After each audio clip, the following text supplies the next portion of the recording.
Bon, bonjour à toutes et à tous. Bienvenue sur le RIDA du 9 mars 2021.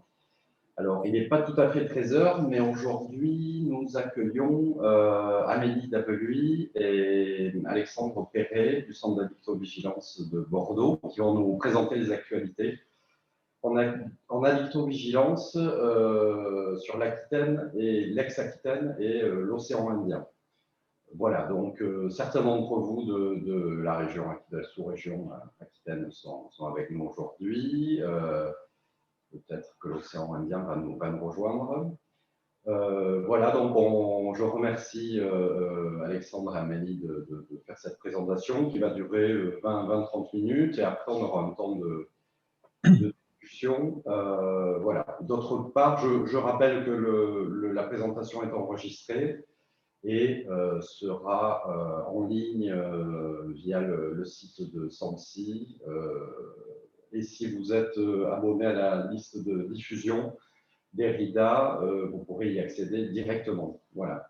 Donc, je passe la parole tout de suite à Alexandre Perret, psychologue au CEIPA de Bordeaux, et je lui laisse la main pour la présentation. Ok, merci Christophe. Bonjour à tous. Eh bien, je vais directement passer la parole à ma responsable, Amélie, pour engager la présentation. Donc, merci. Bonjour à tous et merci beaucoup de votre proposition de venir à votre réunion. Donc oui, nous allons parler un tout petit peu de l'addictovigilance parce que je pense que beaucoup d'entre vous la connaissent. Nous allons également parler des actualités qui sont assez nombreuses actuellement dans notre domaine. Et Alexandre vous parlera également d'un projet qu'il est en train de mener. Et puis on terminera par les résultats de l'enquête Oppidum, qui est une enquête auquel beaucoup de XAPA, CARUD, aussi bien en Aquitaine qu'à La Réunion, mais aussi dans les Antilles-Guyane, participent. Et on vous montrera quelques résultats. Et c'est vrai que 20 minutes, c'est très court, donc on va faire synthétique. Et puis, vous n'hésiterez pas, si vous avez des questions, à nous demander de développer ultérieurement des points. Voilà. Donc, on va commencer. Alexandre, est-ce que tu peux mettre ton casque, s'il te plaît? Excusez-nous. Pas de problème. Prenez le temps de votre présentation quand même. Hein. On ne fait pas une course. Donc Oui. On va donner un mais c'est vrai qu'on a choisi d'aller vite sur certains points, mais on pourra les développer si vous avez des questions.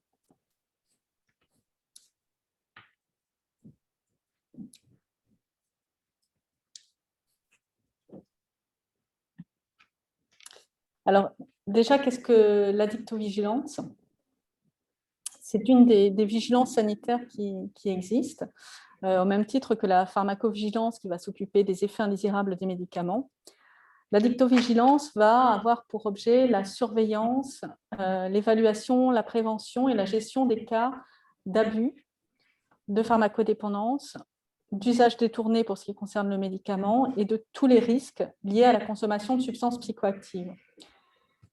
Dans ces substances psychoactives, on va exclure l'alcool et le tabac comme produits de première utilisation. Et on va s'intéresser aux substances qui sont liées sur cette diapositive, à savoir les médicaments psychoactifs. Donc, je vous en ai cité quelques-uns, mais il y en a beaucoup d'autres, notamment les traitements de substitution, les benzos, les opiacés, le méthylphénidate, etc. Tout ce qui est drogue illicite, comme l'ecstasy ou la MDMA, l'héroïne, la cocaïne, enfin, vous les connaissez bien également. Rentrent également dans ce champ les plantes, par exemple la datura, les champignons hallucinogènes, et puis d'autres substances qui ne sont pas classées comme stupéfiants, mais qui vont être potentiellement utilisées à des fins psychoactives, comme, alors je vous ai cité la GBL, qui est le précurseur du GHB, et qui est très consommé dans des populations de notamment de chemsex, mais aussi de plus en plus en milieu festif, les poppers ou le protoxyde d'azote, qui est un produit qui nous pose pas mal de soucis chez les jeunes qui le consomment beaucoup en moment festif.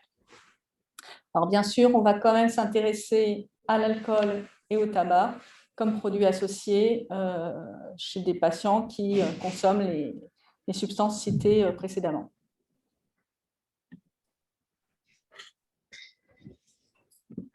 Et donc, pour reprendre le champ d'intérêt de l'addictovigilance, en fait, il se calque sur ce que l'OMS appelle les troubles liés à l'utilisation de substances psychoactives, les TUS.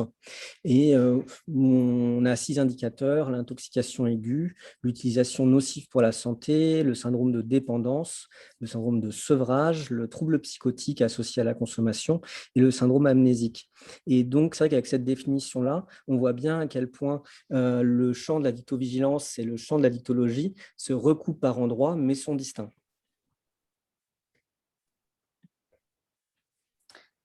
Alors pour notre activité, on va travailler en fait grâce à de nombreux partenaires. En fait, l'addictovigilance repose essentiellement sur la notification spontanée des professionnels. Alors bien sûr, comme vous le voyez sur cette diapo, entouré en rouge, nos partenaires pour la notification spontanée sont les professionnels de santé, qui sont soit en libéral, soit en structure de soins, également les usagers. On travaille un peu avec la police et la justice qui peuvent aussi nous signaler des choses. On travaille beaucoup avec les toxicologues analystes pour tout ce qui est analyse de substances, et on verra un exemple tout à l'heure avec l'alerte qu'on a pu avoir sur le cannabis. Le problème, c'est qu'il y a une très forte sous-notification et nous avons dû développer des enquêtes pharmaco-épidémiologiques auprès à peu près des mêmes partenaires. Donc, vous voyez, c'est ceux qui sont entourés en vert. Donc, ce sont des enquêtes qui sont spécialisées auprès des pharmaciens d'officine, également des XAPA, CARUD, unités carcérales, police-justice pour tout ce qui est décès et soumission chimique, et bien sûr les toxicologues analystes. Et puis, pour tout ce qui concerne le médicament, on va également travailler sur les données de santé, les données de pharmacovigilance françaises, mais aussi internationales, et puis les données hospitalières, comme Alexandre vous en parlera tout à l'heure, et puis les données de l'assurance maladie, là pour les données de remboursement de médicaments, et qui nous permettent d'avoir certains indicateurs sur certains détournements.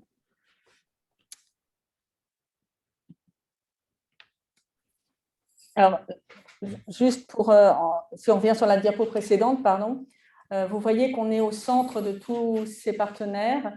Et l'idée, c'est lorsqu'on nous demande s'il y a un problème sur une substance ou sur un médicament, d'aller regarder auprès de tous ces partenaires, auprès de tout ce qu'ils nous ont notifié jusqu'à présent, pour essayer de voir si le problème est uniquement auprès des XAPA CARUD ou si uniquement auprès des ordonnances falsifiées ou si c'est vraiment quelque chose de global. Et quels sont En fait, on va toujours regarder les conséquences qu'il peut y avoir sur ces remontées de ces différents secteurs.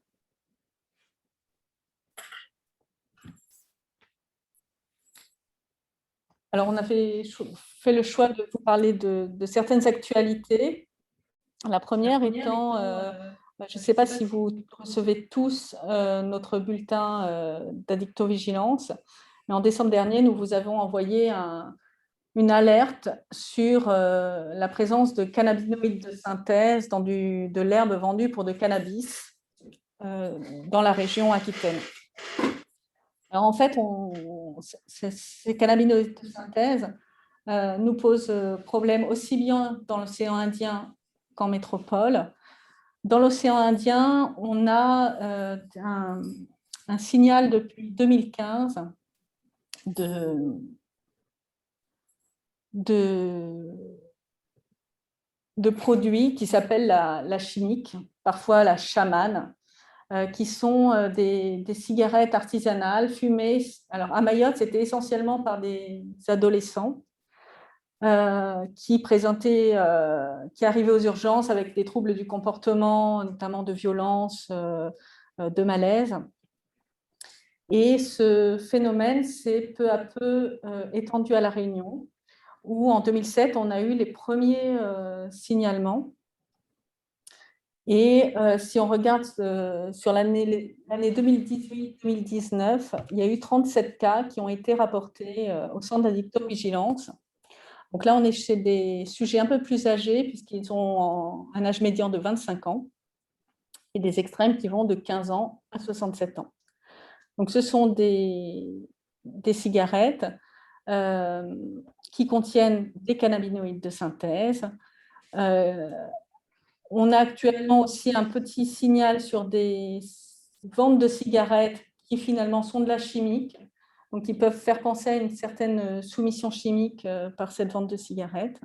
Et puis, il y a de plus en plus de troubles de l'usage qui sont rapportés.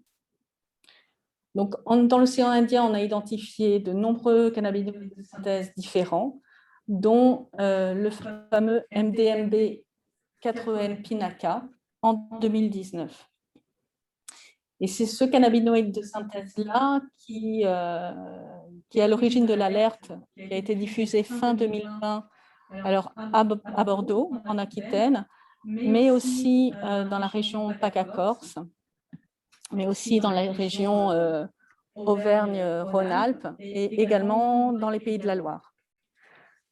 Donc en fait, il s'agit d'une herbe vendue pour du cannabis et à des consommateurs naïfs ou réguliers et qui, lors de la première taf, ont présenté des malaises, des troubles du comportement, différents signes qui montrent que ça n'a pas l'air d'être que du cannabis.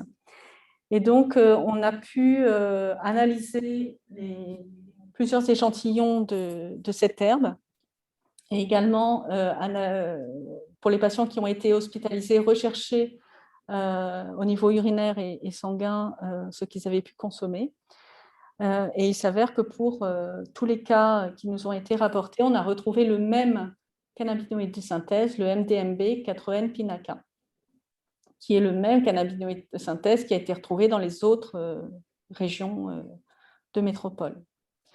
Alors ça, c'est un premier phénomène qu'on a observé en Aquitaine.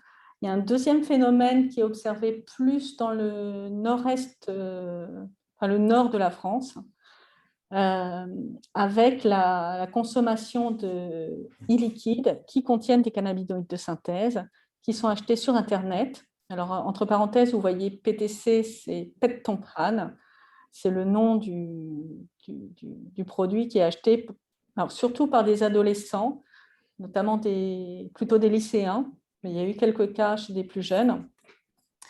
Et là aussi, on retrouve de nombreux cannabinoïdes de synthèse, et ces derniers temps est en train d'émerger le MDMB-4EN-Pinaca.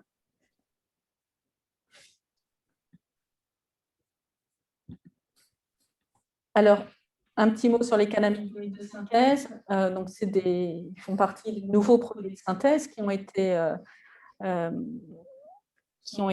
identifiés dans les années 2000, enfin, mis en évidence par leur consommation dans les années 2010, en même temps que les cannabinoïdes de synthèse.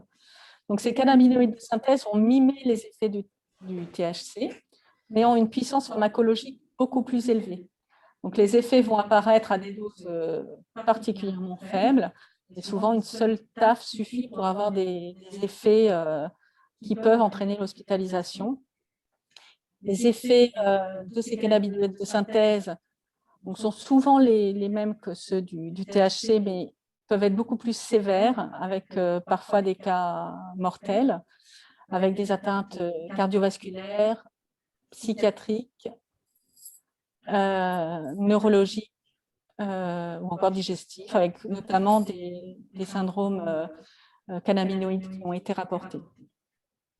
Alors, le problème aussi de ces cannabinoïdes de synthèse, c'est qu'ils ne sont pas détectables par un dépistage urinaire classique et qu'il peut y avoir des patients qui présentent ces effets, mais pour lesquels on ne retrouve rien, ni cannabis, ni rien, lors de l'utilisation de bandelettes urinaires.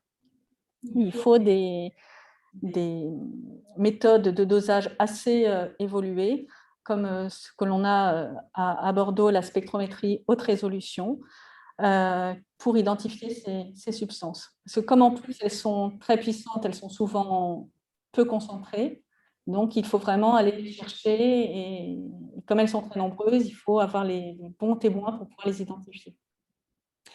Alors, avec le CHU de La Réunion et également avec Mayotte, on a réussi à mettre en place un partenariat pour que tous les cas suspects qui peuvent survenir au CHU, mais aussi dans un CARUD, je regarde Alexandre parce qu'on a eu un cas dernièrement, nous soient envoyés pour analyse et pouvoir donner un résultat de la composition, soit de l'échantillon, soit de l'échantillon de produit, soit l'échantillon sanguin ou urinaire.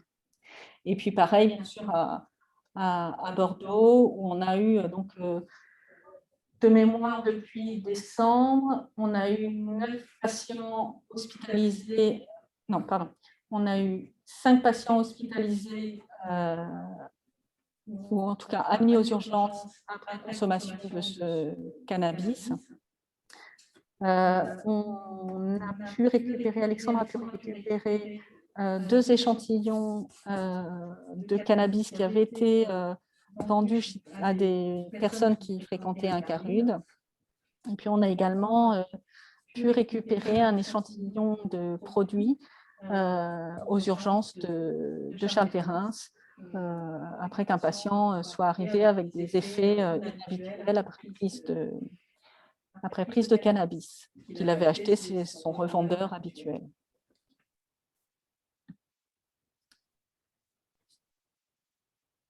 Alors, je voulais également vous parler de notre expérience pendant le confinement et puis après.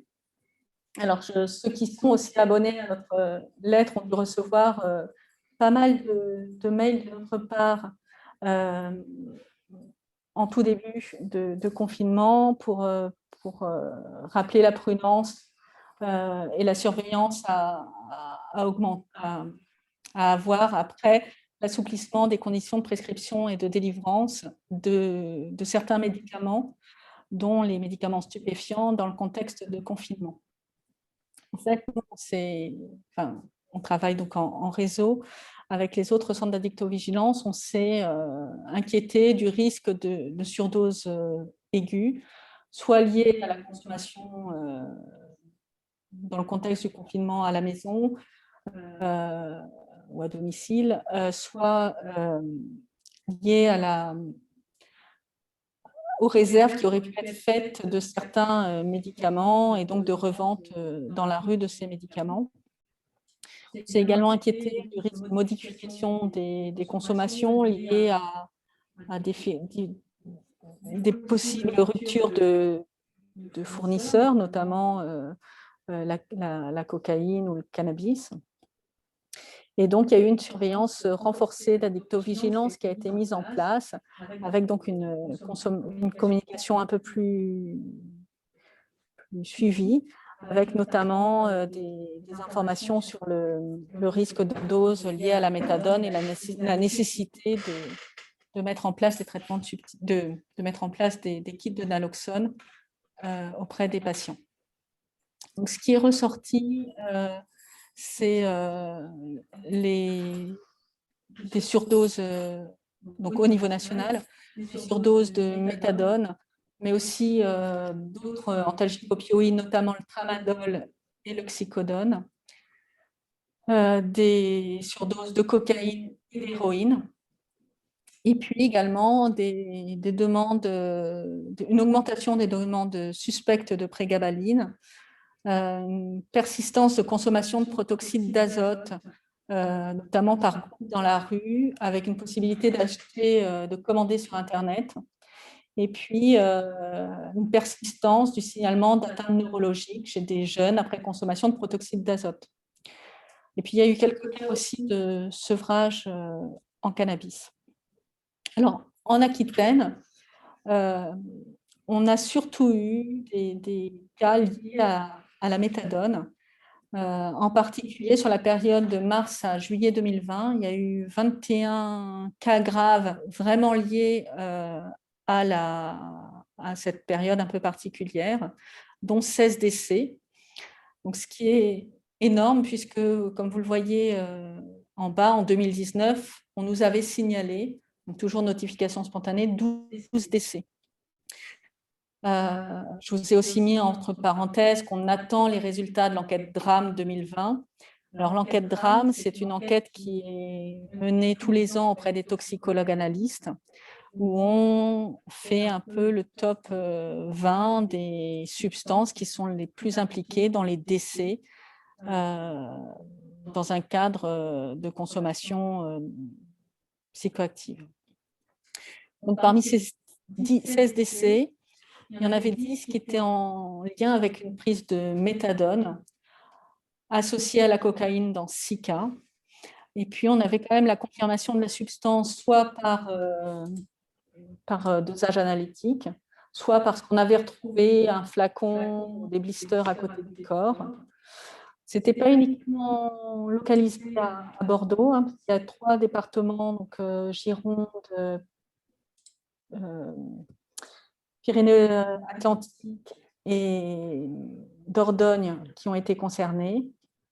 Et il y a eu assez rarement mention de kits de naloxone distribués, enfin qui avaient été distribués chez les patients, chez les sujets décédés.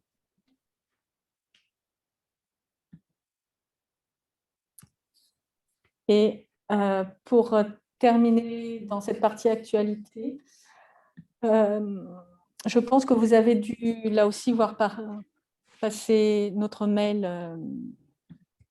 la semaine dernière. La prégabaline, qui est le Lyrica, va voir ses conditions de prescription et délivrance modifiées à partir du 24 mai. C'est-à-dire que pour prescrire la prégabaline, il faudra une ordonnance sécurisée et la prescription sera limitée à 6 mois. Donc, l'ordonnance devrait être renouvelée au bout de 6 mois. Alors, pourquoi est-ce qu'on en est arrivé là? Donc, là aussi, il y a eu un bulletin qui a été envoyé il y a quelques mois sur le sujet. En fait, il y a une, comme vous le voyez sur le graphe de droite, il y a eu une augmentation très, très importante, notamment à partir de 2017, des cas qui nous ont été signalés, avec un profil de sujet assez particulier. C'est des sujets qui sont polyconsommateurs, qui sont déjà connus pour consommer d'autres substances, qui recherchent un effet récréatif ou de défonce. On a beaucoup de mentions d'obtention illégale par deal ou achat dans la rue, ou alors par nomadisme médical ou pharmaceutique, avec beaucoup de falsifications d'ordonnances, on va le voir sur la diapo d'après. Il y a quelques mineurs qui sont concernés, plutôt des garçons, et souvent des mineurs isolés. Même si il y a quelques cas qui commencent à survenir chez des mineurs entourés, c'est-à-dire qui vivent dans la famille. Beaucoup de signalements aussi de consommation, pas forcément dans un but thérapeutique, chez des sujets en détention ou des sujets gardés à vue, avec des doses massives qui peuvent parfois atteindre jusqu'à 6 grammes par prise ou 9 grammes par jour. Et puis, on a assez peu de détournement de la voie d'administration, très peu d'administration par voie nasale ou par voie injectable. Donc, sur la diapo suivante, vous voyez les résultats de l'enquête OSIAP. donc qui est l'enquête qui est menée auprès des pharmaciens d'officine sur les ordonnances suspectes de falsification, où là aussi on fait un top 10 ou 20 des médicaments qui vont être le plus souvent cités sur ces ordonnances falsifiées. Et on voit que, donc, en plus clair, c'est 2016, en plus foncé, c'est 2019. Et on voit que la prégabaline a explosé en 2018 et surtout 2019, puisqu'elle fait partie des médicaments les plus souvent retrouvés sur ce type d'ordonnance.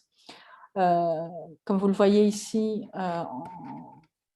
pour le zolpidem, c'était lui qui posait problème en 2016 et 2017. Et en 2017, il a été mis sur ordonnance sécurisée. Et on voit bien que ça a des répercussions sur ces demandes liées à la présentation de fausses ordonnances. Alors, on s'attend à avoir ça avec la prégabaline, mais bien sûr, on s'inquiète aussi de voir sur quel médicament ou sur quelle substance il y aura peut-être un report.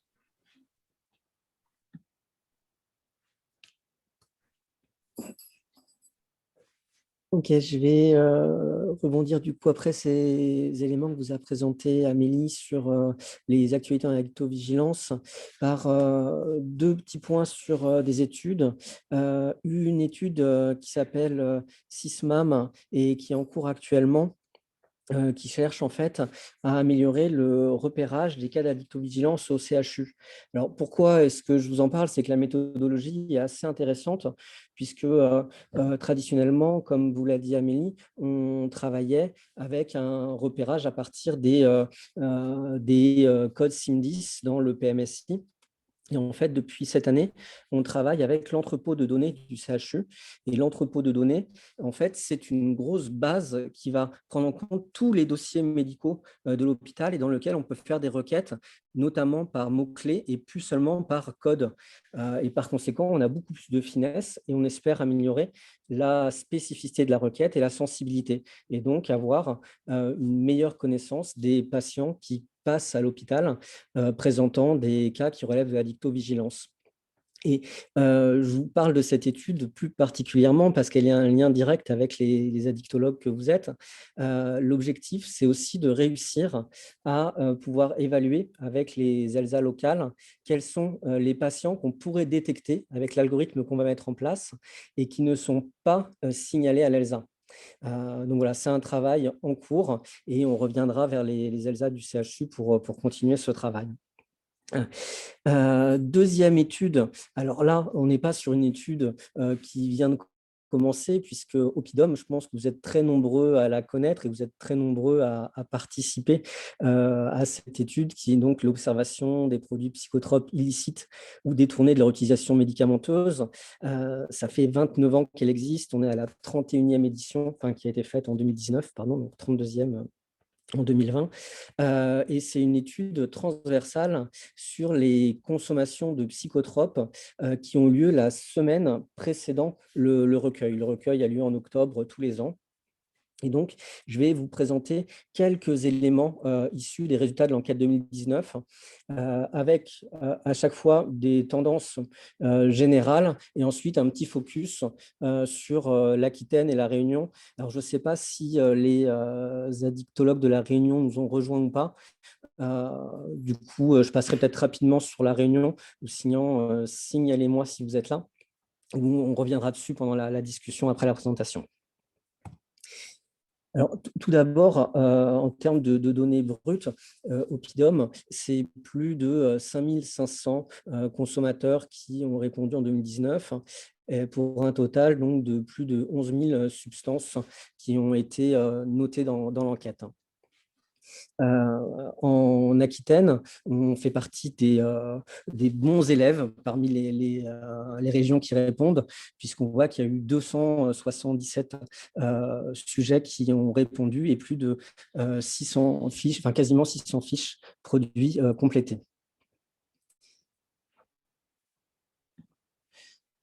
Sur les modes de consommation, Ce qu'on voit aussi entre 2003 et 2019, c'est très clairement une évolution. Alors, sur le type d'usage par voie nasale, vous voyez, on arrive à 25%. Sur l'usage aussi de la voie fumée, alors hors cannabis, c'est-à-dire qu'on va plutôt être sur la cocaïne fumée, donc crack ou cocaïne basée, ou sur l'héroïne brune. Et donc, il y a des augmentations. On voit que sur les drogues IV, on est sur une sorte de stabilisation quand même depuis plusieurs années, aux alentours de 10%. Sur l'Aquitaine plus particulièrement, ce qu'on voit, c'est qu'on a un pourcentage d'injecteurs qui est supérieur à la moyenne nationale. Donc, je ne sais pas, on en parlera peut-être par rapport à votre pratique par la suite. Est-ce que vous constatez ça ou non? Mais en tout cas, dans l'enquête Oppidum, ce qui ressort, c'est qu'on est aux alentours de 14% d'injecteurs contre 9% sur la moyenne nationale. Ensuite, grosse évolution aussi, et je pense que vous l'avez tous constaté au cours des 10 dernières années, c'est l'augmentation de la consommation de cocaïne d'une part, et aussi de cocaïne fumée, qu'elle soit sous forme de crack ou de cocaïne base.